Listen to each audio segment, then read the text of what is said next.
পাশেই রয়েছে bus stand, রয়েছে একাধিক স্কুল, পৌরসভা, থানা, হাসপাতাল, স্টেশন। তারই গুরুত্বপূর্ণ নদিয়ার চাকদা বনগাঁ রাজ্য সড়কে জল যন্ত্রণায় নাজেহাল মানুষ। জীবনের ঝুঁকি নিয়ে যাতায়াত করতে হচ্ছে সকলকে। এবার রাস্তায় জমা জলে সাঁতার কেটে অভিনব প্রতিবাদ চাকদার বিজেপি বিধায়ক বঙ্কিম ঘোষের। সম্প্রতি এই রাজ্য সড়কে দীর্ঘদিনের জল যন্ত্রণা যত দিন যাচ্ছে ততই অতিষ্ঠ করে তুলছে মানুষকে। হাঁটু সমান জল জমে থাকার কারণে কঙ্কাল সারে পরিণত হচ্ছে এই রাস্তা। ঘটছে যখন তখন দুর্ঘটনা। দ্রুত নিকাশি ব্যবস্থা প্রশাসনের দৃষ্টি আকর্ষণের জন্য গতকাল একইভাবে প্রতিবাদের ঝড় তুলেছিল মামেরা। রাজ্য সড়কের উপরে নৌকা চালিয়ে মাছ ধরে ধানের চারা লাগিয়ে প্রতিবাদ করতে দেখা গিয়েছে বামেদের। এবার বামেদের প্রতিবাদকে পেছনে ফেলে সাঁতার কেটে এগিয়ে গেলেন বিজেপি বিধায়ক বঙ্কিম ঘোষ। কয়েকশো কর্মী সমর্থককে হাঁটু সমান জলে দাঁড় করিয়ে নিজে সাঁতার কাটলেন। তবে এই ধরনের প্রতিবাদে সামিল হতে দেখা যায় সাধারণ মানুষকেও। তারা চাইছেন দ্রুত নিকাশি ব্যবস্থার কাজ শুরু হোক, না হলে আগামী দিনে এর প্রতিবাদ আরও বৃহত্তর আকার ধারণ করবে। এখানে প্রতিদিন 1.5 লক্ষ মানুষ এখান থেকে যাতায়াত করে, প্রায় কোমর সমান জল জমে। তো এখানে ব্যবসায়ীদের অসুবিধা হয়, পুজোর সময় পুরো জলমগ্ন হয়ে থাকে, ব্যবসায়ীদের অনেক ক্ষতি হয়, মানুষের যাতায়াতের দুর্ভোগের শেষ নেই।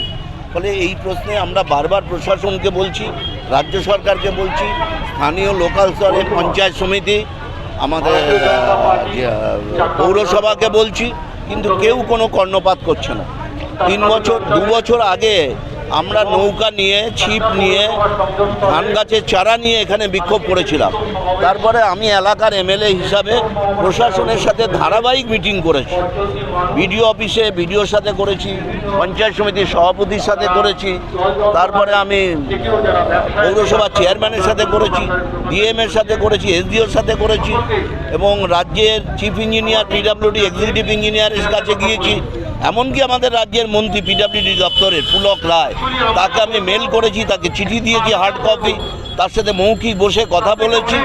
ফলে ধারাবাহিকভাবে আমি চেষ্টা করে যাচ্ছি এই রাস্তাটা যাতে হয়। সমস্ত রাজনীতির ঊর্ধ্বে উঠে মানুষের স্বার্থে মূলত আমি এই আন্দোলন করছি। আমরা এখানে কোনো রাজনীতির ফায়দা নিতে আসেনি। আমাকে কেউ বলল আগে সিপিএম কালকে করেছে, সেটা দেখে নেকে আমরা করছি। আমরা বলছি আমরা ওই পথ অবলম্বন করি না। তাহলে 2 বছর আগে আমরা এটা করেছিলাম, তখন সিপিএম করেনি। ফলে সিপিএম করতে পারে তাদের আন্দোলন, এ নিয়ে আমার কোনো বক্তব্য নেই। আগে পিছিয়ে কোনো বিষয় না। যারা এই হীনমন্যতায় ভুগছে তারা তাদের রাজনৈতিক স্বার্থ চরিতার্থ করার জন্য এটা করছে, মানুষের সাথে তারা আন্দোলন করছে। প্রশ্ন উঠছে প্রতিবাদের ধারাবাহিক নিয়ে।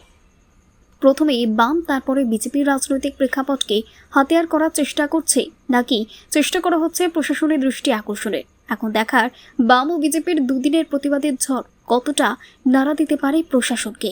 Bureau report, জজবাত 24 Bangla.